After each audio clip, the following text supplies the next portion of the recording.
Hey, we are on the last day. That's exciting. And we've only got like 5 more presentations to go. Are you going to miss us? We're going to miss you.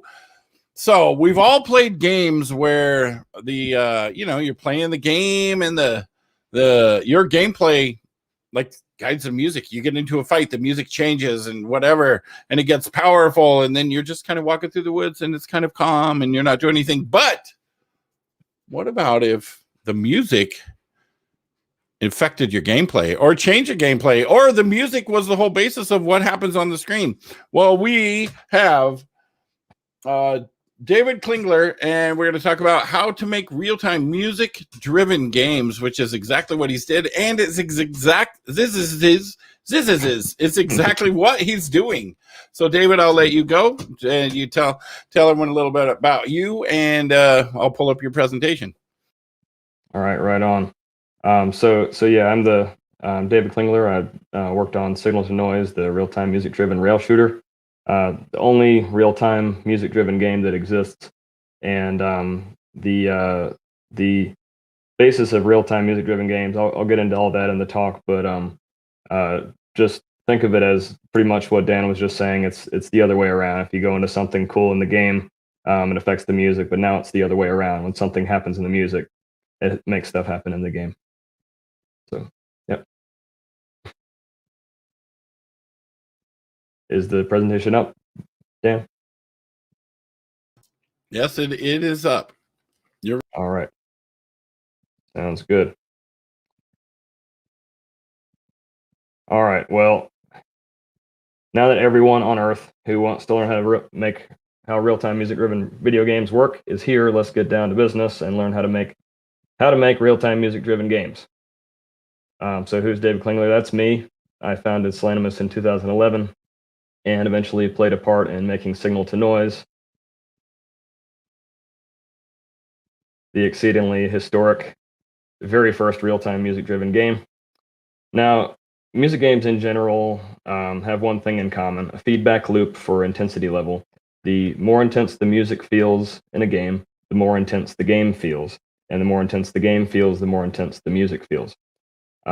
This can also be true for reinforcing atmosphere, which obviously is a primary purpose of music in games of all kinds. The difference between music-driven games and rhythm games seems slight at first, and maybe it is, but the way I describe it is this. There's more to music than the rhythm, and music-driven games have gameplay mechanics that allow for ambiguity in the options instead of pure execution. For point pressing and high score music-driven games, for example, the player can be creative and expressive in a different way than they have the options for in an execution game, like Dance Dance Revolution or Guitar Hero. Several things that set real-time music-driven games apart from pre-processed music-driven games. You can use live music, obviously, with real-time music-driven games. You don't have to load files ahead of time for playlists. The game designer has the ability to affect the music analysis from the gameplay and not only the other way around, and a few other small things as well. It's certainly an interesting creative challenge at the very least. So Signal to Noise changed quite a lot over the course of development, but it was always structured as a high-score-oriented, real-time music-driven rail shooter. You fly a ship, you shoot enemies, and you catch health and power-ups, like in Star Fox. Initially, you're in a tube, much like in Tempest, and you rotate around the edge of the tube, much like in Tempest. You can, however, jump across the tube as well, and even quick jump, fast fall, and spin around midair. As you progress in the song, you enter dodge mode, which presents obstacles on the surface of the tube to avoid instead of just enemies, but the tube rotates all over the place, while you do not, almost like Super Hexagon. After dodge mode, there's a boss fight in space, much like Star Fox 64, with Andross and everything. If you defeat the boss before the next section change in the music, he will explode into an explosion, as explosions do, so large that you must escape it, which we call escape mode. It's a nice opportunity for some bonus points, even though you get a very generous bonus from defeating each boss. After that, you return to the initial mode, nicknamed Split Signal, because you just catch or you shoot. All control of the game, well, on PC anyway, can be done with keyboard or mouse, but I actually prefer keyboard. WASD is used for movement.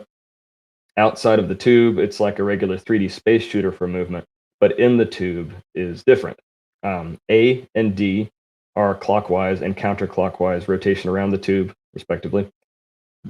W is for jump, and D is for fast falling from midair. The twitch feel of rotation in the tube is directly inspired by Super Hexagon. The enter return key is used for your hit scan shot. Hit scan meaning it's not a projectile that moves. As soon as you hit, it hits whatever it's touching, goes across the whole screen. You can hold 2 power-ups at a time, and they are used with space and shift as one is stored for each.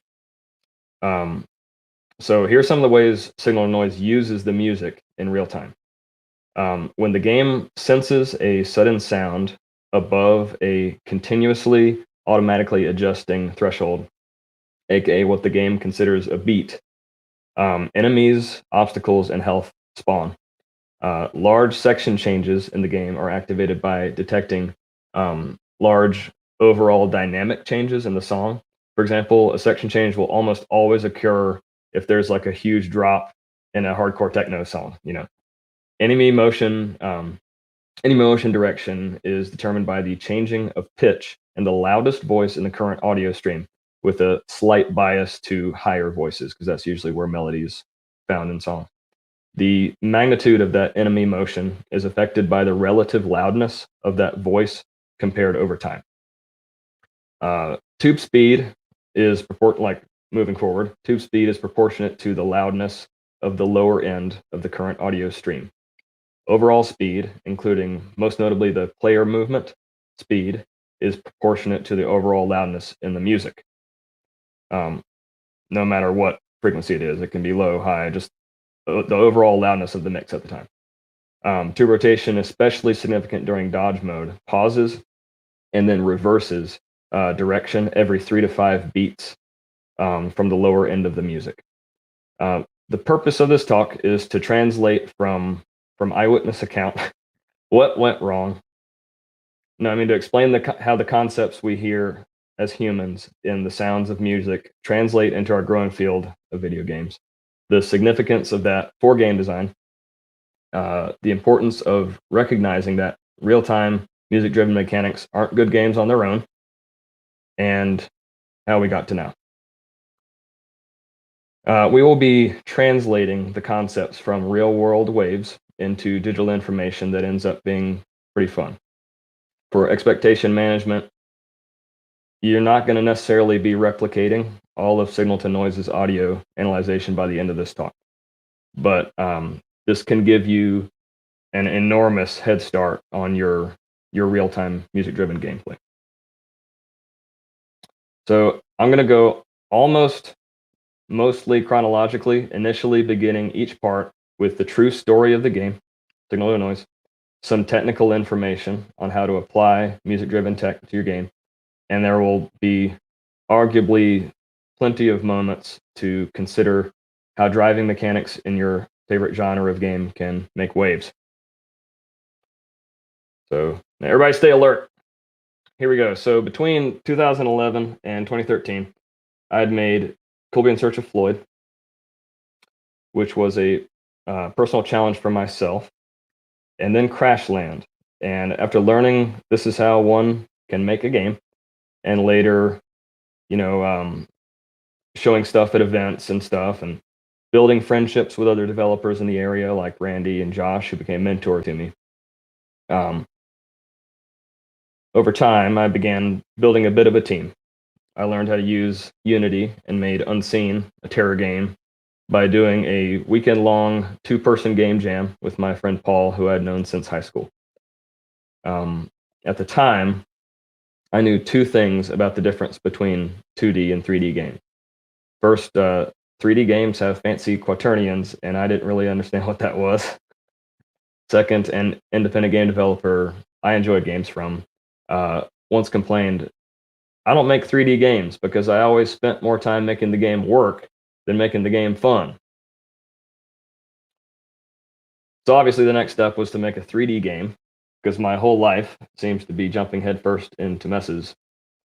Now keep in mind, I introduced myself as a game developer, but that's not all in which I'm involved. I'm also a musician, primarily, writing, playing, teaching Scottish fiddle music, but I write electronic music and play on a worship team. I was the winner of the single largest material prize in the history of the centuries-old tradition of Scottish fiddling, the Neil Gow Fiddle Award, presented in 2010, among other awards, and I've written just under 300 pieces of music, many of which have been published and performed by other noted musicians. I've also been in my share of competition within games. Even before it was unclear the difference between professional gaming and esports, as a term. I placed and won in tournaments across games in multiple genres.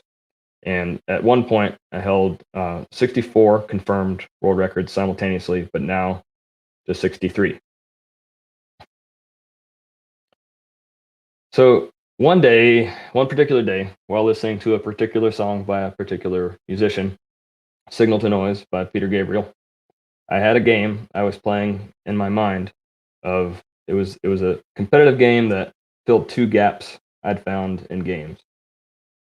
Music has more to it than rhythm and raw execution, but music games, in my opinion, haven't dealt with that in a satisfactory way. And then the other thing is competitive high score games that involve, expressive, creative point pressing gameplay are dying, if not dead. So the idea was more of a shmup than anything, shoot 'em up, I'd suppose, looking back, but it controlled unusually compared to other shmups with which I was familiar.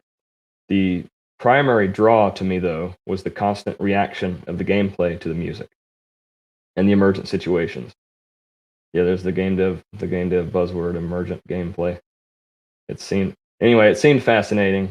Um, in my imagination, I got hyped for the potential implications of live music, specifically during gameplay, of racing games, um,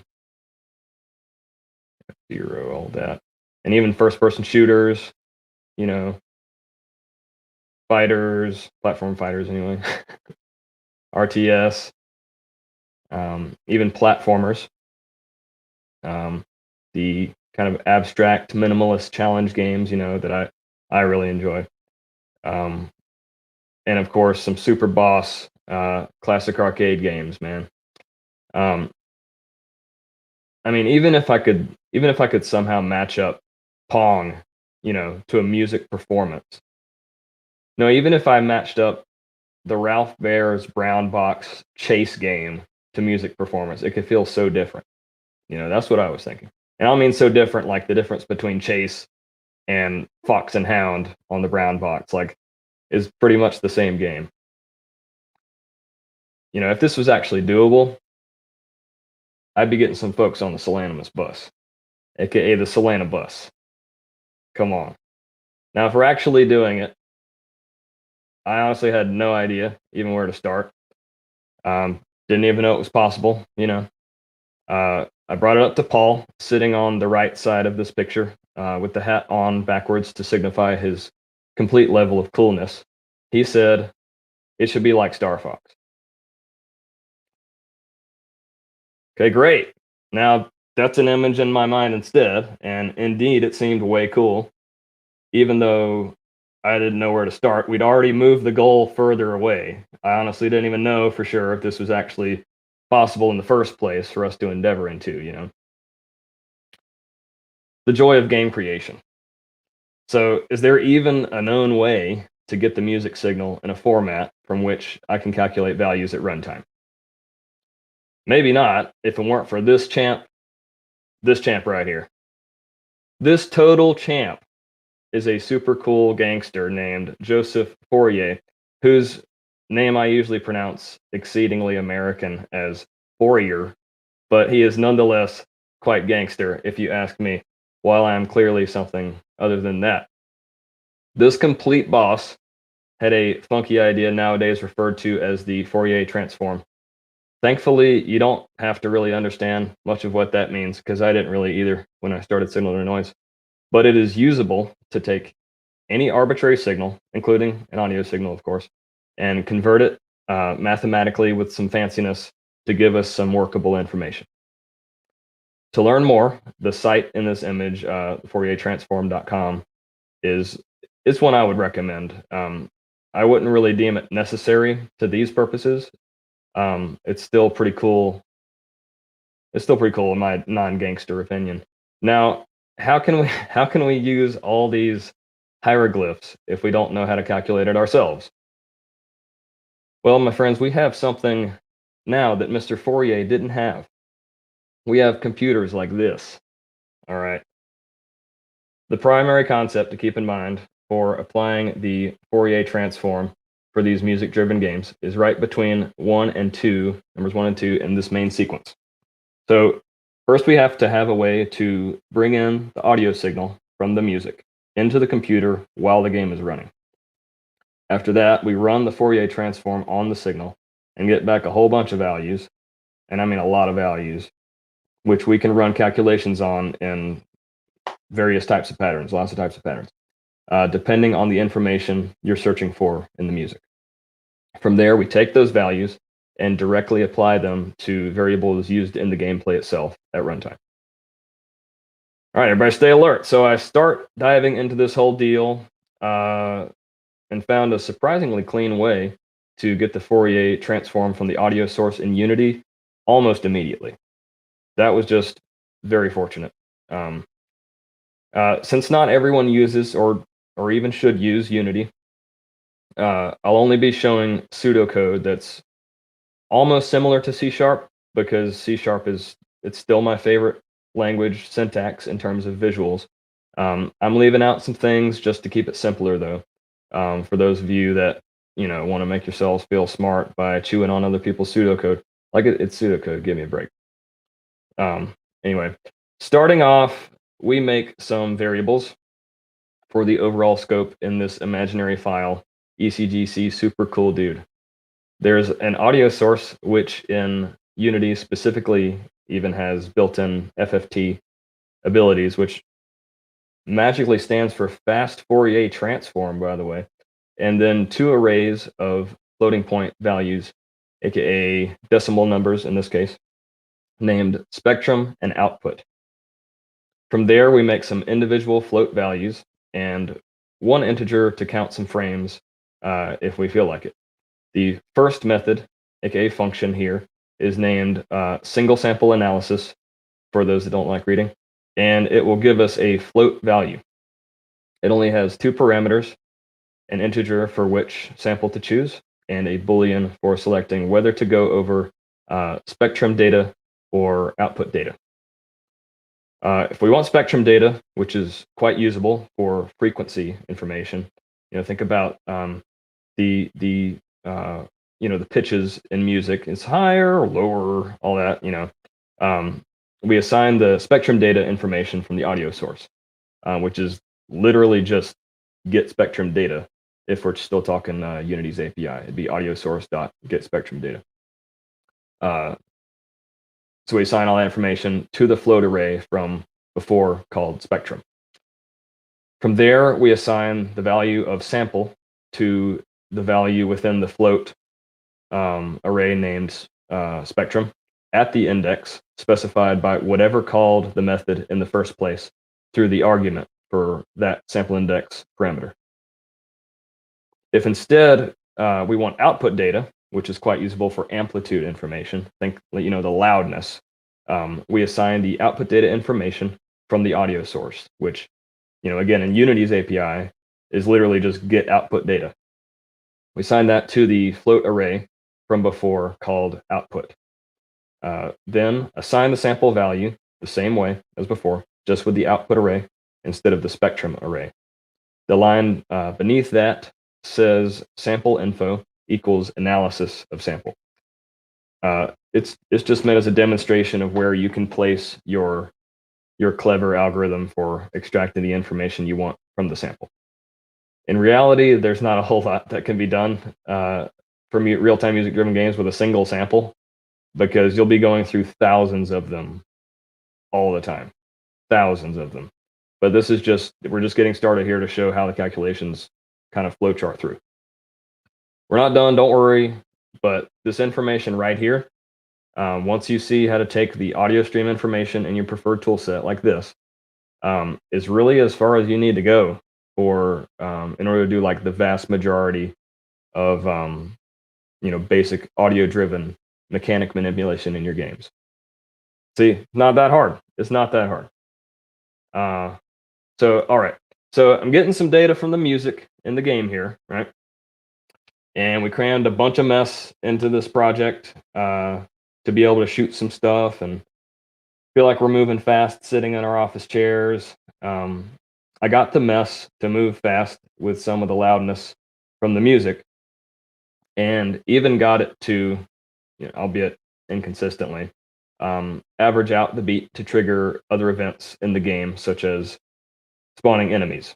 Along the way of figuring out all these things so far, I learned about an event from my friend Josh happening in literally like a week and a half, called Raleigh Game On. If anyone's gone to Raleigh Game On, where a bunch of indies would be showing some games. So obviously I wanted to push and see if we could show signal to noise for the first time, even though we just started on it and it barely even worked. So long story short, we did get it ready in time, and it was a blast. It was a blast. It looked pretty bad. It looked pretty bad, but it was definitely intense. It was one of a kind, and was actually well received. Well received. Unfortunately, I had to hard code a lot of the on the beat features the day before, because I just wasn't getting it consistent at all, just by the audio analysis. Like some of the audio analysis was straight, but the on the beat stuff, that was jank. So I wanted to get it where it was actually playable, even though it barely worked. Didn't mean we weren't going to shoot for it, but this was our new main project as of that night. From there, I proceeded to try literally to visually eke out patterns from the FFT. Again, that's fast Fourier transform values in the game, while I would listen to parts of pieces of music repeatedly. It was pitiful. It was pitiful, but I did find some cool approaches that were enjoyably simple. It felt like God had put it there to be a puzzle game, like trying to make this work. Really, really interesting. So let's see. All right, here we have two more methods, aka functions, to use for a real-time music-driven, super cool video game. First is named find RMS value. RMS means root mean square. Root mean square, which doesn't mean a whole lot on its own, but it's usable most of the time for finding quote unquote overall values from an audio mix. The lines beneath this are just a simple way to calculate that value. It's pretty self-explanatory, but feel free to screenshot this, and obviously we'll do lots of questions at the end. It's fine. And I'll also have a part at the end of the presentation, by the way, so you don't lose this life-altering information. So sit tight. It's going to be like some stuff that you can screenshot all together. So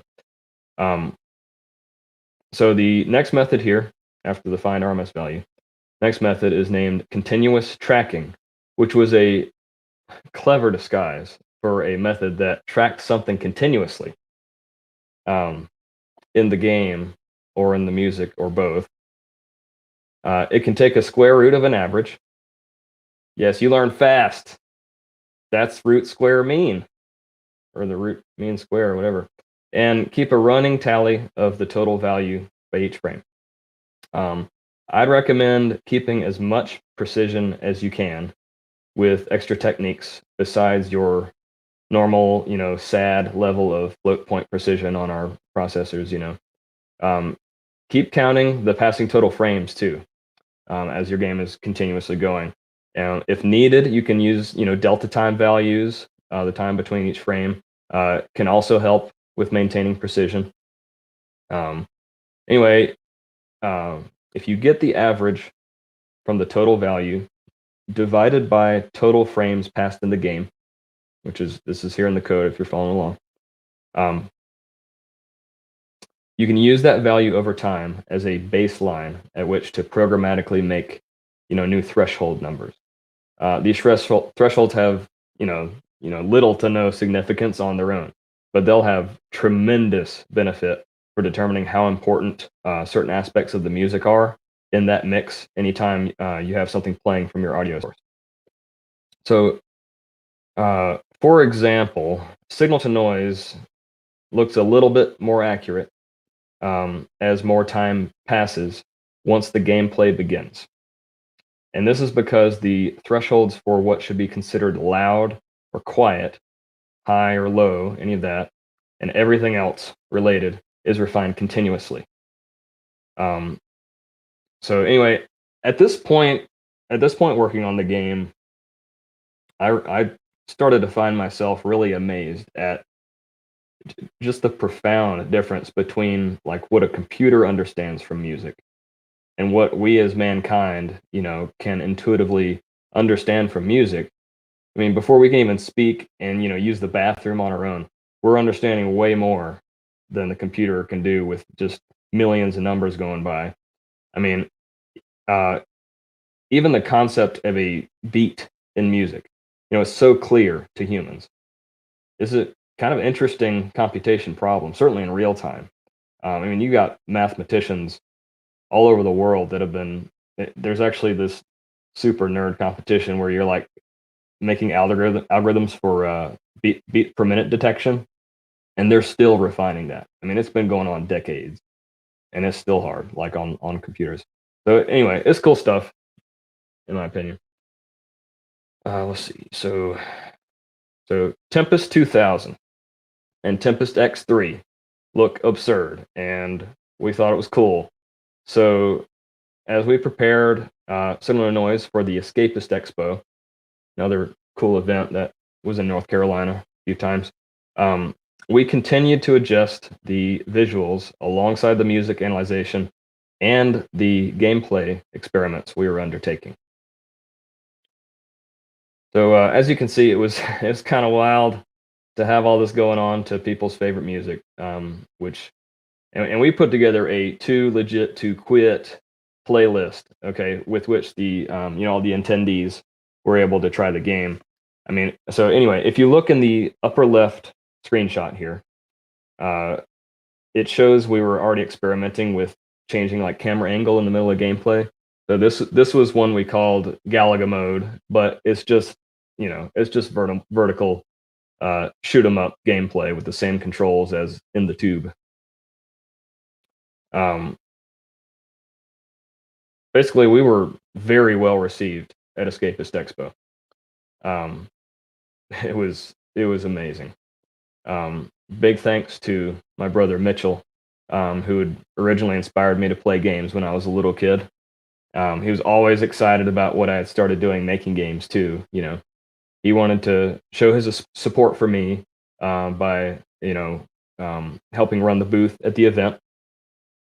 And his goal was to, and I quote, make it so loud you can hear the game from outside the venue. And it was definitely that loud. It was definitely that loud. As we confirmed from the entry door during setup time, we like two of us went outside the venue, stood at the entry door, and had my brother on the phone. It's like, yeah, we can hear it out here. It was so funny. Anyway, so it was a blast. We got pretty tired of some of the songs though. People were picking Linkin Park all the time. It was awful. So anyway, even got number one thing to see at the Escapist Expo from publication at the time, which was fun. So from there, we kept making some more graphical changes and trying new gameplay ideas. Continued on refining calculations and finding new patterns in the audio signal information. With Tempest 2000 being an often mentioned inspiration at this point, when we talked about the game, obviously Tempest itself was as well. Why did we not have tube crawling? You know, we implemented that, and it was a lot of fun once we got enemies moving a bit differently too. Whenever you make a big transfer like that, you kind of have to adjust the rest of the game too. So the control ended up feeling a little bit more like Gyrus than Tempest, in my opinion, if you're talking like classic arcade games, but I like Tempest more, so I just call it that. So leading up to ECGC that year was a point at which the game was, in my opinion, the most fun it had felt so far. We were still iterating on gameplay, visuals and audio analyzation. Honestly, circumventing issues with development in general took most of the time, but this time period really did feel special for Signal's development. Actually, I'd also started working with Nintendo to get Signal's audio analyzation to work in real time on the Wii U. Fun fact, Signal to Noise was originally planned to be released first as a Wii U title. It actually worked quite well and was fun on the Wii U. Had some extra features and stuff that were going to be exclusive and all that, and I really enjoyed the Nintendo interactions along the way, even though it took a long time. Took a long time. So ECGC was straight up awesome. We showed the game in its own arcade cabinet made from a converted MAME cabinet Nathan on the team had built and had at the office with us. I had been, so looking at this picture, I think, yeah, I'm like way over on the right, probably trying to fix something going wrong. And I had probably been in my office chair, probably more than everything else in my life combined, for weeks, well, probably months, to be honest with you, and had done a development and debug marathon of nonstop 38 hours straight when we were at our first day of the conference that year. The rest of the team had gotten plenty of sleep the night before while I fixed the last details, in my marathon.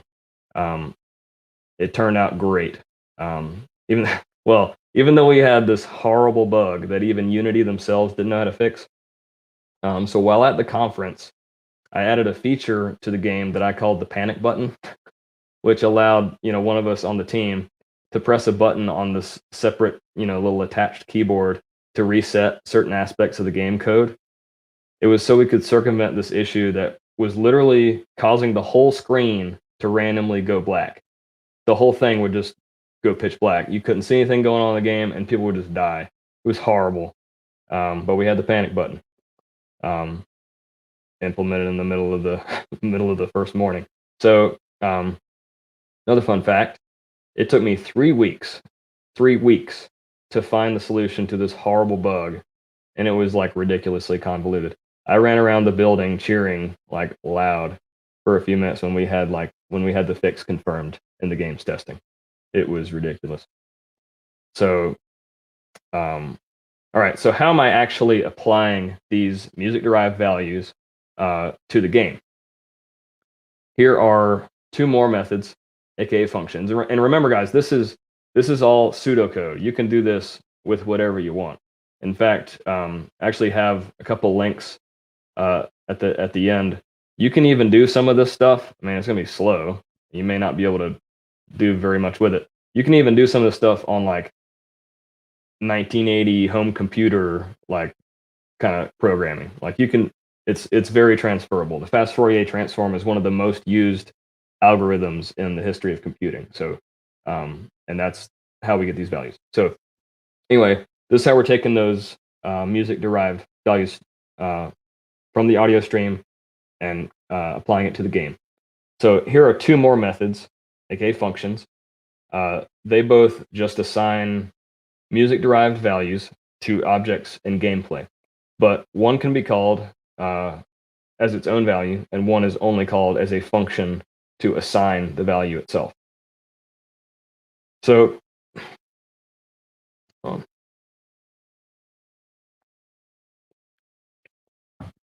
the first one is set object value, which is used to set a value for an object. It takes three parameters: the object in question, a boolean of whether to smooth the value or not, and a threshold for checking if change should happen in the first place. The lines after that include a value from the object named speed multiplier. This concept is key, by the way. If you take the float values from earlier, where we got the sample info from the output data or spectrum data from the audio, they're often completely unusable, like completely unusable. What we got to do instead is normalize these values using multipliers and thresholds. So, for example, let's say we get some meaningless number 0.21 from audio analysis somewhere. If we try to assign 0.21 to the movement speed of an enemy in our game, it wouldn't necessarily be a usable value given all the other metrics in our game world. And we have something that works with all the other numbers that are triggering movement and regulating movement. No, so we give it a standard multiplier if the amount is over a threshold. So let's say, just as an example, don't put this formula in your game just because it's the numbers. If audio value 0.21 is greater than 0.2 threshold, then audio value times 1.35 equals speed, a speed of 0.2835. The 1.35 in this case is the speed multiplier. Remember, so you have audio value multiplied by the speed multiplier, and that will give you the speed to send to the object. If you want to smooth the value over time, in case the audio makes the movement look too jerky on the screen, use smoothing over time, however is preferred for you in your tool set. That isn't the scope of this talk. I mean, as are most things. Trying to keep it a little bit focused here. So anyway, okay, we made a lot of graphical changes at this point, as you can see. Unfortunately, the game was not feeling very fun, to be honest with you.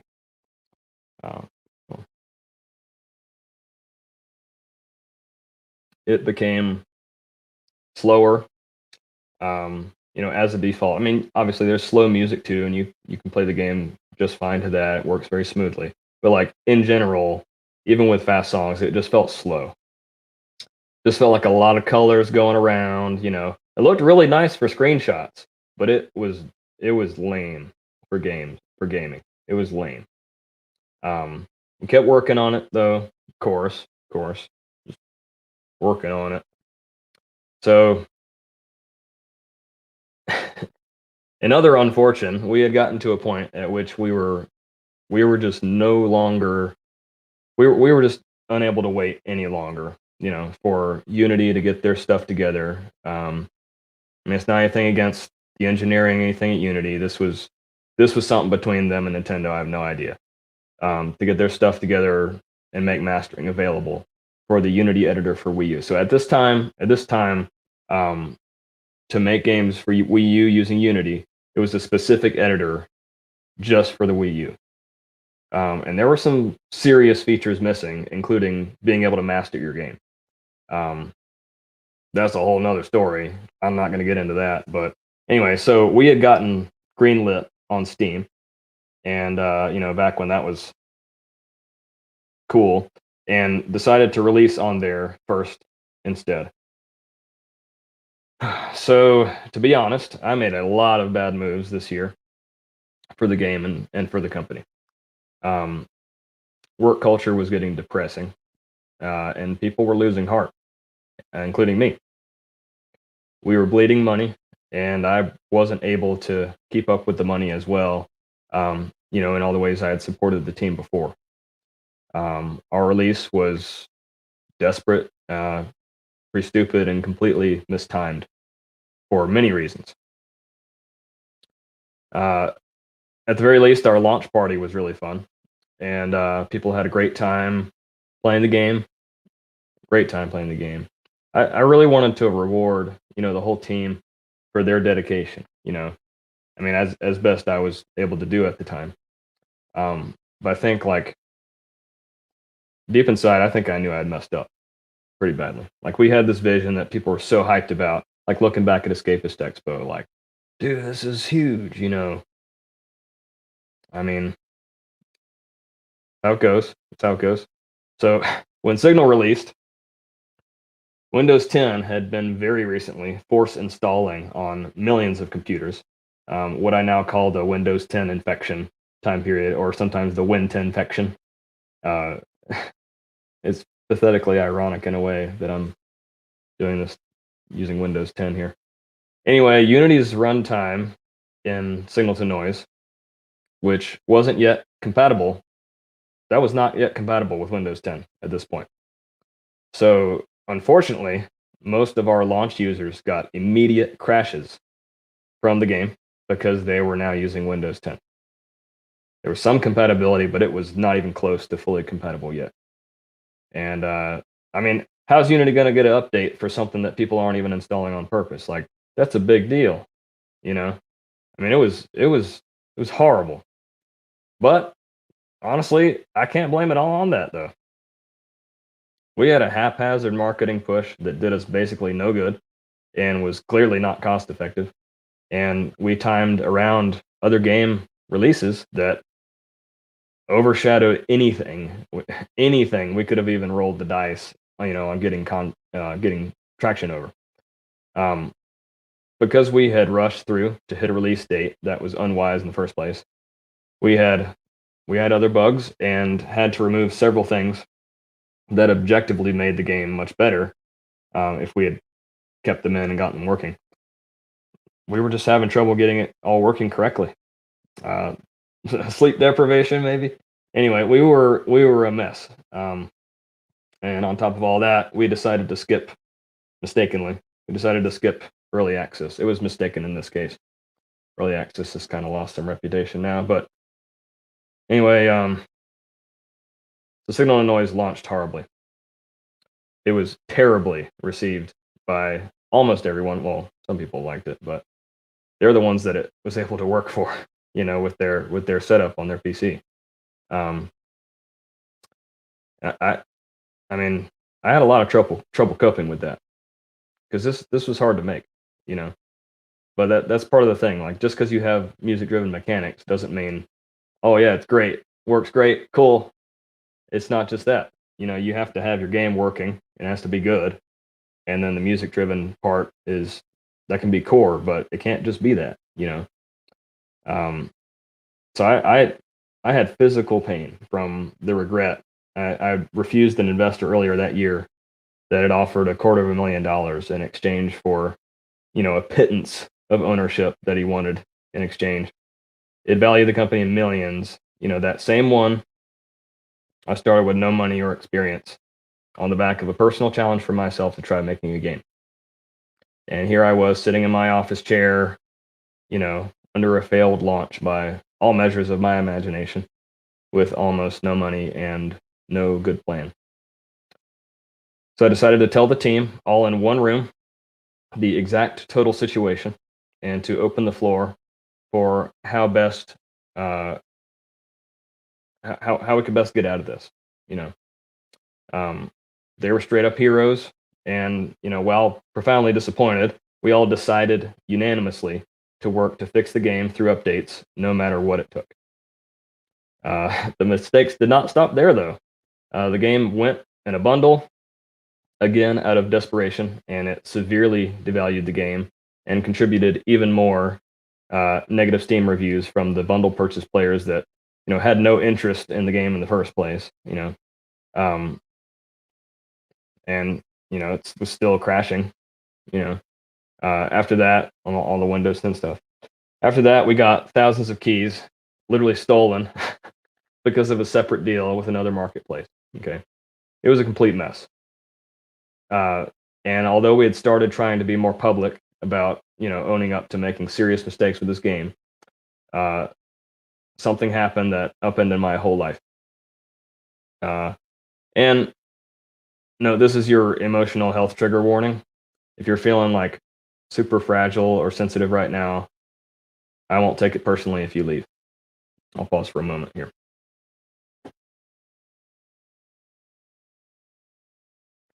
Okay, so on February 13th, 2016, less than 3 months after Signal's failed launch, the only real-time music-driven game made so far, my brother passed away. My only brother, Mitchell, who had first convinced me to play Earthworm Jim, to play Earthworm Jim with him when we were little, to kick off my lifelong passion for games, was gone. I found out on the first day of the first playthrough gaming convention, another thing that happens at the Raleigh Convention Center, where the team was showing Signal to Noise with the most recent updates. Mitchell died by suicide.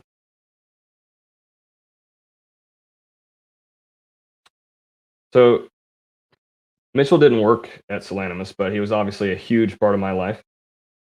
My life turned upside down. Felt like the floor had fallen out from underneath me. Things that seemed pressing were no longer important, and things that I had forgotten were now what I thought about all the time. I felt so lost, so profoundly and deeply lost. And with the pressure to want to have a legacy for my brother, not just me by myself, I was just throwing myself into work, losing my mind. And my parents, grandparents, aunts, uncles, and cousins, they didn't know how to cope either. My health had gotten terrible, both physically and mentally. And I thought over and over, almost there, right? Just a little further. It's just so unreasonable. Like that's how a lot of us are as developers, certainly indies. But I felt like I was sacrificing for the vision, right? The team's daily work was still hanging on by a thread, and then that mostly fell apart once we had a partnership deal, ended up unprofitable, and some of the team members moved over to the partner company. It was depressing to say the least. Here I was still wandering through matrix falling code to get this stupid game to work, that people had already passed up, and I was being pretty slow about the new game projects too. But why, right? Well, that's why it's important that I talk about this. That question, while I asked myself for multiple years out of frustration, ended up pointing me to the solution to changing course. So my lowest point was in March 2019, and that time period following that was the turning point. In my work, I'm in a place now that I couldn't have even imagined in back then. A lot has happened, but relevant to this talk, the game works quite well now, works really well now.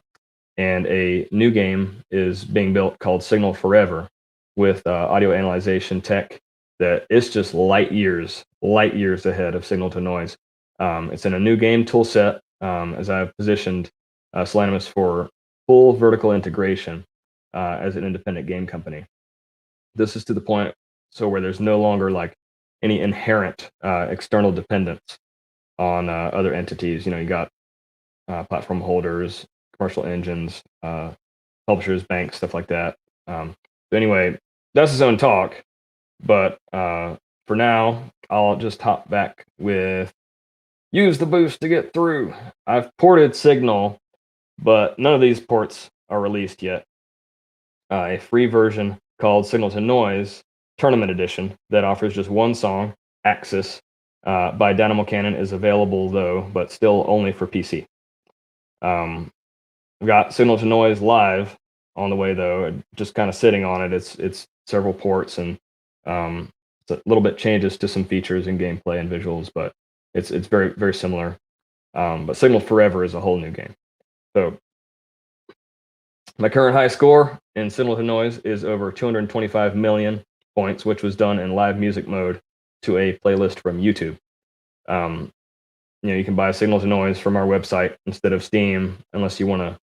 You can put a little positive Steam review to help balance the debacle from years ago.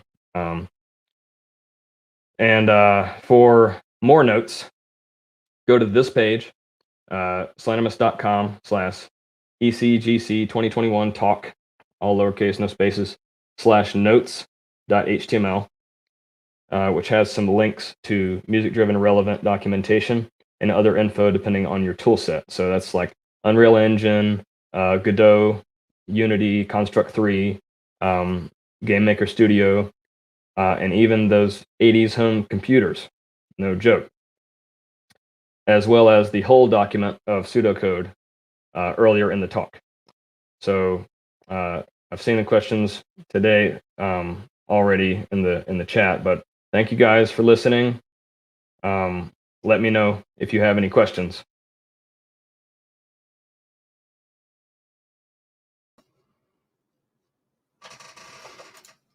All right. That was some heavy stuff, dude. Yeah. That was definitely a story. I also spent a year and a half on a game that totally flopped. Mm-hmm. But my answer to it was F it. And then I didn't update it at all. And it just I'm done. I will never, ever work on a game again. But I released a game. Man. Yeah. Right. I released a game. But man, that story is super, super sad, but it's also super inspiring. Yep. That, life happens and terrible things happen, but you can just change how you respond, Yep. All right. So we got some questions here. Let's see. Is there any place we can watch video footage of the gameplay? Oh, it. Yeah. Everywhere. So I mean, obviously we got everything's on YouTube anyway, but it's if you just probably on YouTube, you just search Signal to Noise game. It's there, do the release trailer, the official trailer, because we had a whole bunch of trailers through the different versions we did, just make sure it was the latest one. And if you look it up on Steam, obviously the trailer's on there. I'm sure there's been plenty of more people seeing it on Steam than on YouTube, but it's on YouTube as well. And if you go on our website, solanimus.com, you can still buy the game there, and the trailer is there. Some people have made videos of the gameplay as well, and you can just find those on YouTube. There's quite a lot of pretty cool stuff. I need to upload more gameplay of stuff too. I think I'm going to send it to some musicians that I've worked with as well, and Danimal Cannon, might as well send him a bunch of gameplay of his own songs. Oh yeah, for sure. I bet he would dig it. Yeah. Dig it. Okay, here we go. Max Suarez, can we use this in Unreal Engine? He was talking about the code that you first posted. Yeah. Well, I mean, that's pseudocode, so you probably can't use that in anything. But if you take the pseudocode, as a programmer, you take the pseudocode and convert it to your language of choice. So it's not totally code syntax that was, but it's very, very close. And so line by line, each calculation that's transferable to really any programming language. But like you said, that formula is used a lot in game dev. Especially the fast Fourier transform. That's all over the place. It's one of the most it's used in these tiny little chips that aren't even anything, and just embedded electronics. It's one of the most widely used algorithms in the history of computing. Yeah. All right, here from Enrique Pacheco. He says, doesn't this much real-time calculation cause machines to chug? And how accessible is a game like this for the hardware? Yeah, I mean, well, there's optimization that you can do, but honestly, if you're not doing a whole lot, these kind of basic calculations, I just want to know if it's a high pitch, or if I just want to know how loud it is relative to the rest of the song. That's not that hard for the computer to do. And like I said, even when you're doing a whole lot of stuff like Signal to Noise is doing, there's plenty of optimization. It's fairly straightforward, but keep in mind, the Paul Graham quote, all bugs are caused from premature optimization kind of thing. Don't optimize too early. Just make it work, even if it's really slow. and then you can optimize after that. And I mean, Signal Forever, starting off with those algorithms, it didn't even really work. It was so much going on. So I spent a lot of optimization, just like making really big leaps in how the logic goes through the computer. But yeah, so it doesn't really make it chug. You just have to kind of be smart about it, how you do it. And the simple stuff, it's really not hard at all for processors now. I mean, we've started making signal and noise on a little ThinkPad. So so yeah. I mean, that was 2014, so that's quite that's like 20 years ago in computer tech years, right? Yeah. So Arcilla says, so does this game read sounds from outside with a microphone or something, then translate that to in-game effects, or is the music played in game? Yeah, the music's played in game. You can always hear it. And so, for example, if you have so in regular signal to noise live, you don't have the browser, but in regular signal to noise, you have this little file browser on your PC in the game, and you go through your folders and you choose your songs and make the playlist from that. Unless you're doing live music mode, obviously you're not going to have a file browser if it's live. Live just runs through your microphone audio stream in your operating system, so you can have it. I even do it with my aux cord, into my computer microphone from my phone or from an instrument too. And when we started testing the game originally, I was just talking to the computer mic like in front of me, and it was reacting to my voice constantly. So it made it really easy to debug all that. That could really make it a 2-player game, right? One person's playing, and the other person is like playing guitar or playing fiddle and trying to mess them up, dude. right? Yeah, exactly. Yeah, I bet that's fun, and I bet you did that too, didn't you? We did. Yeah. With your fiddle, will you play some fiddle for us right now? I don't even have it out right now. You don't have it out right now. Oh my goodness. Yeah. Let's see here. Extreme problems call for extremely big red buttons. That's awesome. Another one. I love infections. I love infection. Halo infection, man. That's bad.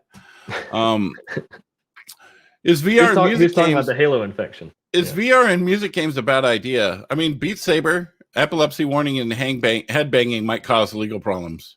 We had an epilepsy warning in the very first build we did of the game. Very first one. We never had any problems actually, but we just wanted to have it there. You know how people are like, oh, it's an epilepsy warning. That's so cool. I can't strobe lights. Oh, what was the game I played? It was a platformer. I played the first one, and then I'm like, the next one had an epilepsy warning, and I'm like, all right. And then it was a hardcore platformer that I beat. Oh, yeah. And then the epilepsy. Are you talking about warning, Electronic Superjoy? Electronic Superjoy. Yeah. And then the flashing one, yeah. I couldn't do, not because of epilepsy, but it was just. Yeah. I actually beat Electronic Superjoy. I was streaming it, and then when I did, man, I jumped up, knocked the chair over. I was like, "Woo!" Did you faint though? Because that's a risk with that kind of game.